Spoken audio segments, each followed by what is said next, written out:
vou começar agradecendo a sexta-feira, hoje é dia de Oxalá, né? Se a gente tivesse branco nesse dia, eu vi isso, pelo menos. Agradecer ao Sindipreves,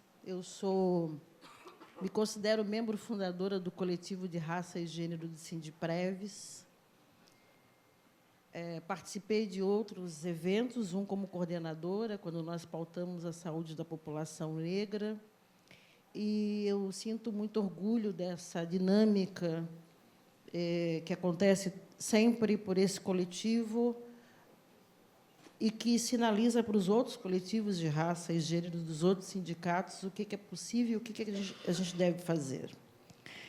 Agradecer a Guilhermina, que me trouxe até aqui. Eu quero já contextualizar a minha fala, dizendo que eu disse para a Guilhermina e disse para a Vera essa semana que quem deveria estar aqui era ela, Fátima, as mulheres negras do Sindipreves, porque esse é o lugar de fala delas. Eu sou uma pedagoga, professora, militante do movimento negro, e eu não tenho essa pegada de discutir a previdência na perspectiva que elas têm.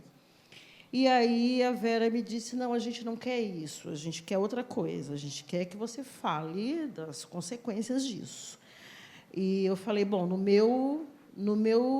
na minha ênfase, militante do movimento negro, sim, então é isso que eu vou trazer como uma contribuição, dizendo que as mulheres negras do Sindipreves, os homens negros também, obviamente, poderiam perfeitamente estar aqui fazendo essa fala. Eu reconheço vocês como a referência desse conteúdo. Eu começo dizendo que eu sou uma mulher que militei pela Constituição de 1988. Eu acho importante dizer isso, porque nós denominamos de Constituição Cidadã, porque esta Constituição foi aquela que instituiu o conceito de Seguridade Social. Nós brigamos por isso. Nós lutamos por isso, que era o tripé assistência social, saúde e previdência social. Então, eu tinha muito menos anos do que tenho hoje, não é? Não tinha nem todo esse repertório, mas, quando eu estava pensando sobre isso, eu disse, não, mas os negros constituintes e o movimento negro pró-constituinte brigou por isso. E é essa Constituição que, não por acaso, também traz os territórios quilombolas e também traz história africana e afro-brasileira nas escolas. Então, 1988, que também, não por acaso, completávamos 100 anos da abolição da escravatura.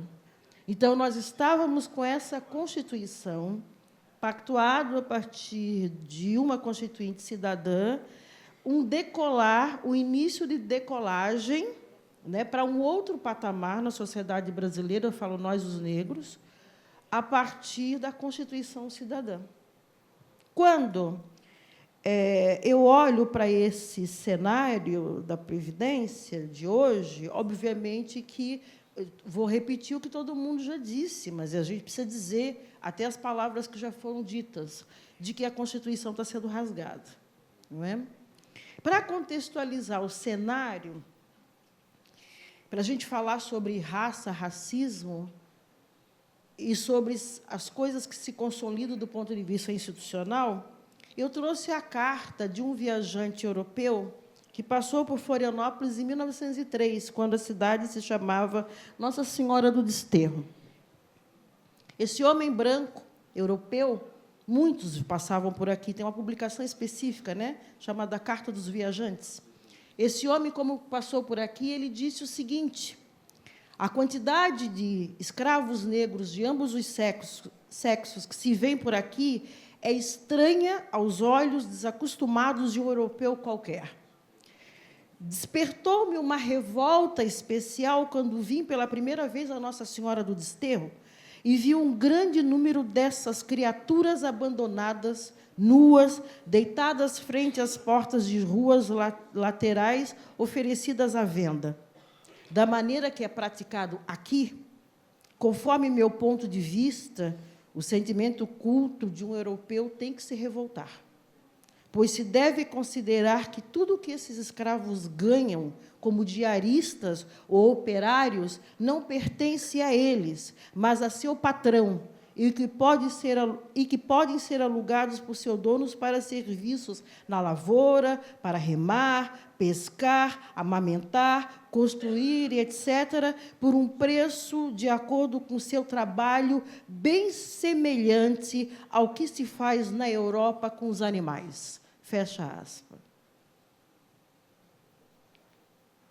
Quando a gente lê essa carta e a gente vê as relações de trabalho com recorte de raça e etnia no Brasil, isso aqui, para mim, é um manifesto. Isso aqui é um manifesto das relações de trabalho no Brasil, ainda hoje.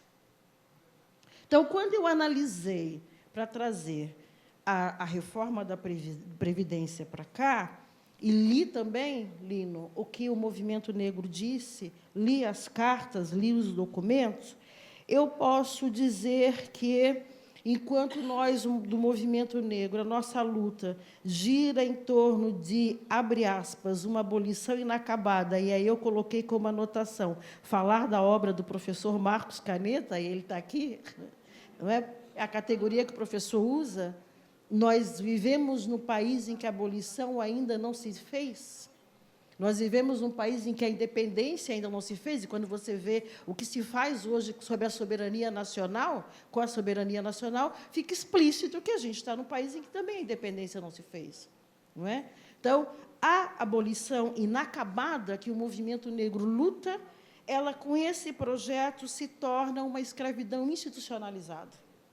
Esse é um debate do quanto esse Estado deixa de ser o Estado para o povo e passa a ser o Estado dos burgueses, do banqueiro, dos latifundiários, das elites e dos racistas, porque o manifesto de fundo de toda essa política para a população negra, quando ela é atingida, é um manifesto racista imbuído nele.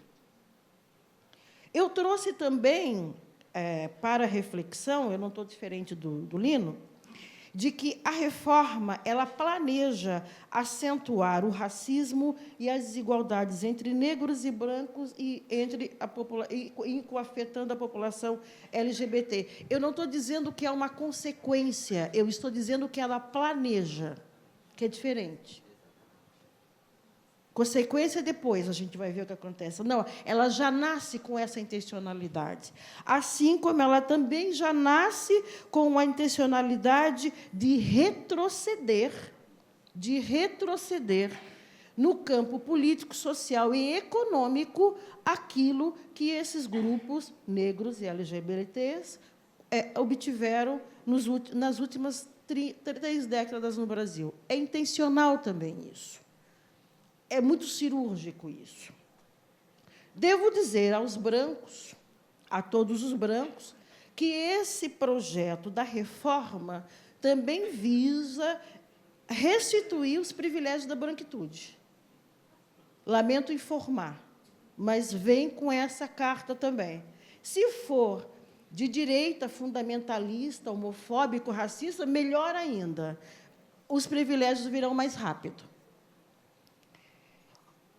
E aí, eu trouxe algumas questões, tal qual o Lino, só para lembrar, não estou dizendo nada de novo, mas é bom dizer, que os negros entram no mercado de trabalho mais cedo,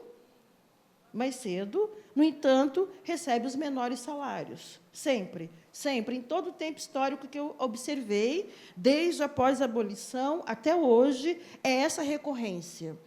E o discurso que nos disseram de que escolaridade importava não é verdade. Não é verdade. Raça está acima de classe o tempo inteiro. É uma presença o tempo inteiro. Então, a companheira que chorou, ela é mãe de uma dentista negra. Eu vou falar, desculpa. Ela é mãe de uma dentista negra. E é impressionante como, em uma semana, 2 dentistas negras relatam que estão sofrendo racismo no seu lugar de trabalho. Então, não importa a escolaridade, a marca da raça é mais forte. Esse negócio de dizer que, não, se tiver em outra classe social, muda, não muda. Porque ela está dizendo que ela é mãe e pai dessa menina, ela seguiu o rito,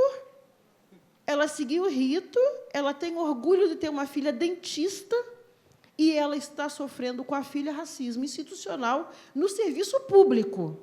Público. Né? Então, desculpem, mas a mulher branca que está varrendo o seu recalque, seu racismo, acha-se por direito de discriminar a dentista negra. A mesma dentista que me atende, remanescente de Quilombo, me relata a mesma situação, só para ficar registrado. Os negros ficam mais tempo na informalidade, mais, se não todo. Nós trabalhamos muito pouco com carteira assinada, muito pouco. Então, se nós ficamos mais tempo na informalidade, quanto tempo nós teríamos que ter para ter a tal da aposentadoria? Quantos? Aí eu comungo com o Lino de que a gente vai morrer trabalhando, porque a gente não vai ter esse tempo, não é? Nós temos os menores tempo em anos de estudo, os menores, o que impacta também uma outra realidade. Ontem eu fui, por exemplo, num salão de meninos. Eu frequento salão de meninos para cortar o meu cabelo. O salão tinha 10 meninos que cortam o cabelo. Alegres, divertidos, e lá no momento eu perguntei assim, quantos de vocês concluíram o ensino médio? 2. 2 meninos. É óbvio. Nós estamos, por exemplo, vendo, não é, professor Caneta, professora Wanda, uma evasão forçada do ensino médio para os meninos negros. Forçada. Esses meninos estão sendo levados ao mercado de trabalho muito mais cedo. E a escola, pelos motivos com que o Lino trouxe sobre o recorte de gênero, identidade de gênero, também expulsa os nossos meninos negros por identidade étnica, especialmente os que estão mais empoderados, que já não aceitam mais serem embranquecidos, sofrer racismo, serem distorcidos na sua perspectiva histórica. Esses meninos são aqueles que enfrentam as maiores dificuldades na rotina escolar e pedagógica hoje nas nossas escolas. Os negros e as negras são aqueles que ocupam os postos de trabalho mais precarizados e os horários mais precarizados também. Isso é uma realidade de todo lugar, não é novidade. Negros LGBTs. As mulheres negras são as mais afetadas de toda a população, seguidas pelos jovens negros, e esses jovens negros serão aqueles que terão o menor acesso ao trabalho no futuro próximo. Os jovens não irão se aposentar nunca, trabalharão até morrer ou serão mortos. Olha só que expectativas que as pesquisas têm apontado sobre a juventude negra no Brasil. Considerando que eu, Wanda, Caneta, Jussara, Fátima, que já fomos jovens, seremos a terceira idade, e os jovens que estariam nos substituindo não farão se continuar nessa expectativa. Não o farão, vão morrer. O IPEA disse que, das mulheres que ocupam mercado de trabalho negras, 70% de nós não tem até 2 salários mínimos como renda mensal e não tem carteira assinada. Quando a gente lê carteira assinada e 2 salários mínimos, pensa numa perspectiva muito reta. No entanto, quando a gente pensa não ter carteira assinada e considerando que as mulheres negras, na maioria, são chefes de família, como aquela mãe da dentista, nós somos chefes de família, isso impacta em mulheres que trabalham sem seguro, desemprego e seguro de acidente de trabalho, mulheres que trabalham sem salário família, mulheres que trabalham sem aqueles vales lá, o transporte, a alimentação, mulheres que trabalham sem auxílio creche, mulheres que trabalham sem adicional noturno. Pelo menos essas 7 questões implica nessa modalidade de trabalho, que é a maioria, que, inclusive, pode estar na casa das pessoas que estão aqui, não é? Mulheres negras empregadas domésticas, e que não têm esse direito. E aí eu vou destacar as mulheres negras empregadas domésticas. Desde 2004, há um movimento no Brasil muito forte pelos direitos das empregadas domésticas, um sindicato liderado por mulheres negras, e que, quando os benefícios são alcançados, essa categoria perde postos de trabalho, porque as outras mulheres, vejam bem a relação de gênero também, as outras mulheres que contratam as trabalhadoras negras entendem que elas não precisam ter esses direitos que a legislação passa a dar a elas. E aí volta para um trabalho clandestino, que é aquilo que a gente tirou as mulheres quando elas alcançaram a lei, porque daí elas fazem acordos para poder trabalhar, dentre eles não ter os direitos, que é uma questão que já está implicada há muito mais tempo. E, por último, eu gostaria de dizer que o que também impacta é a idade, não é? Quem conhece a lei do sexagenário, a gente pode dizer que a lei do sexagenário voltou, porque se a expectativa para vocês é de 30 e poucos, vocês não, eu me incluo, para nós, população LGBT, é bom que eu me inclua. Se ela é essa, para a população negra também, hoje, os homens não passariam de 65 anos de idade se vivessem tranquilos, não é? No entanto, esses homens e essas mulheres, a grande maioria, eles têm contribuição que é interrompida, ela é ininterrupta, portanto, também não tem esse cômputo. Também. As consequências disso. Eu trouxe as 3 áreas, porque eu considero que a reforma da Previdência, para a população negra, ela faz parte de um pacote de maldades. Ela é um dos eixos do pacote, não é? Ela dialoga diretamente com a educação, diretamente. Quando você olha o Futurice, que é a privatização do ensino superior no Brasil, ela dialoga com a Previdência e ela impacta na população negra. Quando você pensa os recortes de verbas para a universidade, ela impacta na juventude negra. Vejam bem, um jovem negro recebe R$ 600 mês na Universidade Federal de Santa Catarina como bolsa para se manter. Em 4 anos, ele recebeu de bolsa R$ 28 mil. A Carta Maior publicou ontem que, dos 1% mais ricos do Brasil, essas pessoas recebem um salário mensal de R$ 27.744. Ou seja, ele recebe, num mês, o que um cotista negro recebe em 4 anos para se formar. E eu quero deixar isso bem registrado, porque eu quero depois fazer uma proposta em relação a esses R$ 600. A educação, o pacote de maldade atinge a educação quando ela está sendo militarizada. A gente não pode levar isso como opção das pessoas. Isso não é opção. As pessoas estão sendo levadas a um modelo de educação militarizante, que, para nós, população LGBT, mulheres e negros, isso é o fim. Isso vai ser nós contra nós no futuro. Os militarizados contra os não militarizados. As nossas famílias, as nossas comunidades. Na educação, a consequência é que a branquitude passou a ser um atributo e, por consequência, o ideário do branqueamento volta. Quando a branquitude passa a ser um tributo, o ideário do branqueamento para a população negra se coloca, porque daí ele vai ter que adotar as estratégias para ser incluído. Ou seja, a consciência racial do brasileiro incomoda o Estado brasileiro nesse momento. E, óbvio, a laicidade do Estado também está dentro desse pacote da maldade. O ataque às cotas, né, é um deles. Depois eu trouxe um outro recorte, que é o do gênero e etnicidade, dizendo que o racismo alimenta os privilégios dos brancos, assim como a homofobia alimenta os privilégios dos héteros.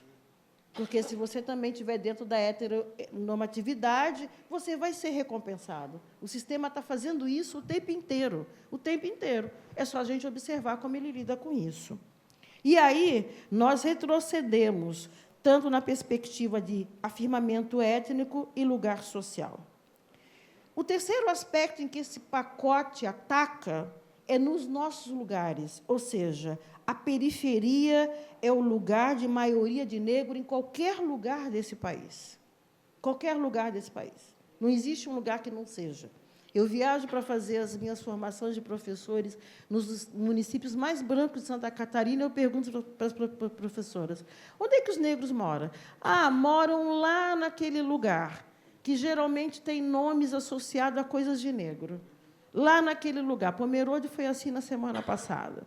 Então, lá no trem, no final do trilho do trem. E aí pode ver que o IDH de Pomerode é altíssimo, mas aí você vai olhar onde as populações negras moram em Pomerode, não precisa nem ser matemático, nem cientista, nem economista, para ver que o IDH daquele lugar ali não está igual aos estados do Nordeste.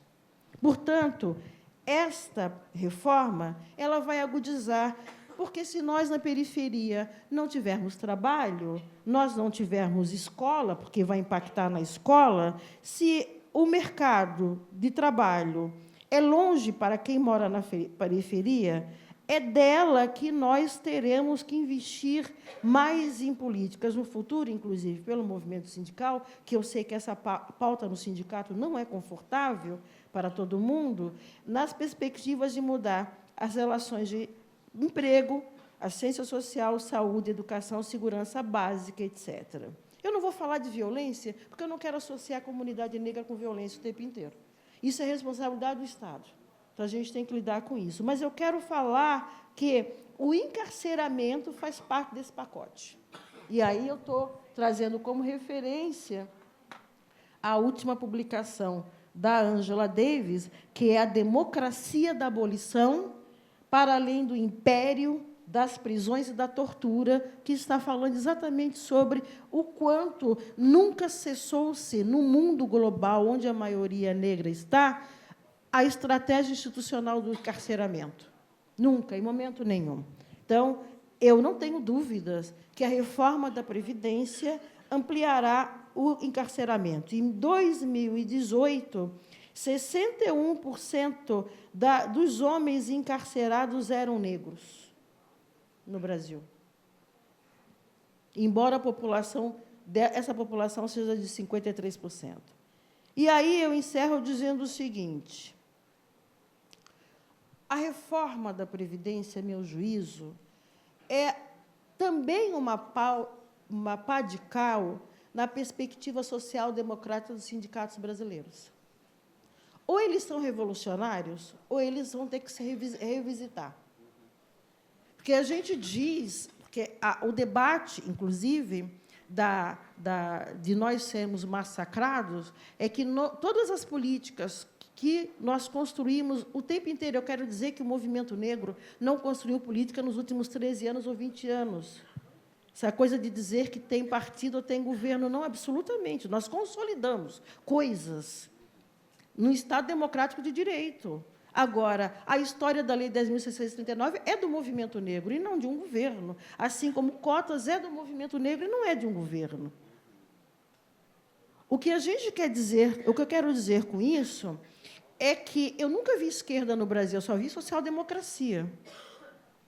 Porque a social-democracia ela não debate o privilégio da branquitude, muito pelo contrário, ela deixa a branquitude muito bem acomodada, independente de ser de esquerda ou de direita. O que nós temos que debater, enquanto sindicato, porque o leite está derramado até certo ponto. Eu não vou ter esse governo o resto da minha vida. Eu não vou ter. Aliás, eu nem tenho, ele nem é meu. Né? Então, ele nem é meu. Agora, eu vou continuar lutando para que ele vá e que nós conseguimos restaurar aquilo que nos coloque. Então, a gente também tem que fazer as nossas meias-culpas, dizendo o seguinte: nós dizemos que nós somos revolucionários. Não somos. Somos sociais-democratas. A social-democracia passou um verniz nas políticas sociais no Brasil, mas não revolucionou de tal forma de inverter as posições na pirâmide. Nunca. Nem chegou perto. Nem chegou perto. Então, se eu quero discutir isso, eu tenho que discutir também as representações. Eu ainda vejo que as representações, por exemplo, dos sindicatos, e aí o Sindiprévios ele é uma exceção, a Vera é a coordenadora desse sindicato, né? E nem, não é por acaso, tem tantos negros hoje aqui do movimento negro também, não é? A gente discute nos modelos dos instrumentos de luta no Brasil, sindicatos, partidos políticos, a mesma representação que a gente vê na sociedade que a gente está querendo mudar. Quantos da população é LGBT? Conheço a Guia atuando num sindicato. Quantos? Poucos. Não é? Então, eu acho que, quando a gente vai discutir a reforma da Previdência, a gente precisa discutir também a nossa perspectiva reformista de sociedade. Nós também somos reformistas. E aí, para concluir, ele disse uma frase, eu vou usar a da Conceição, que disse: eles combinaram de nos matar e nós combinamos de não morrer, mas eu também quero dizer o seguinte: aqueles R$ 600 que cada menino negro recebe na universidade como bolsa e que vai ser cortada, que, no total, dá R$ 28 mil, pode passar a ser compromisso político também dos sindicatos, em algum momento, como forma de resistência nesses 3 anos que a gente vai precisar enfrentar. Porque, se eu estou envelhecendo e daqui a pouco não estarei mais militando, eu preciso que aquele menino que está lá seja formado, ele tem que vir. É assim que se reforma, é assim que se faz a revolução. Nós precisamos investir nisso.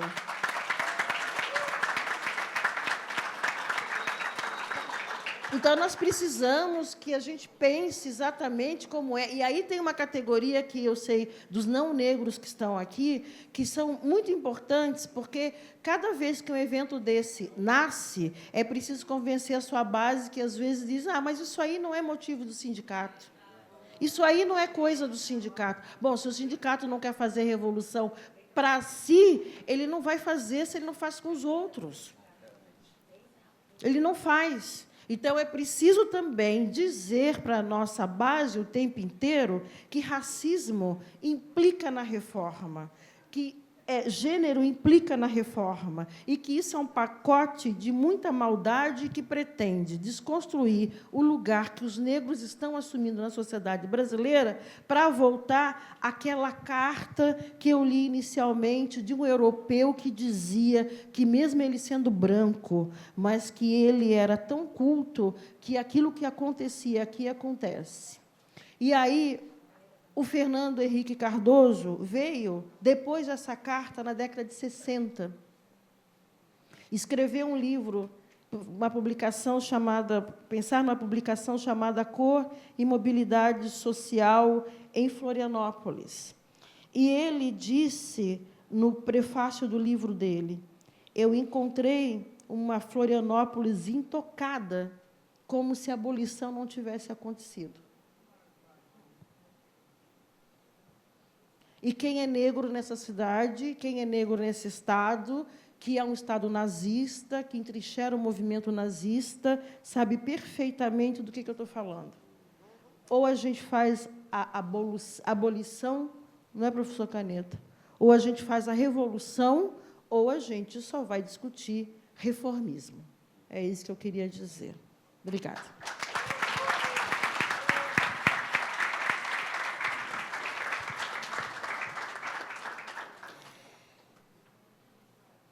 Ambos não são especialistas em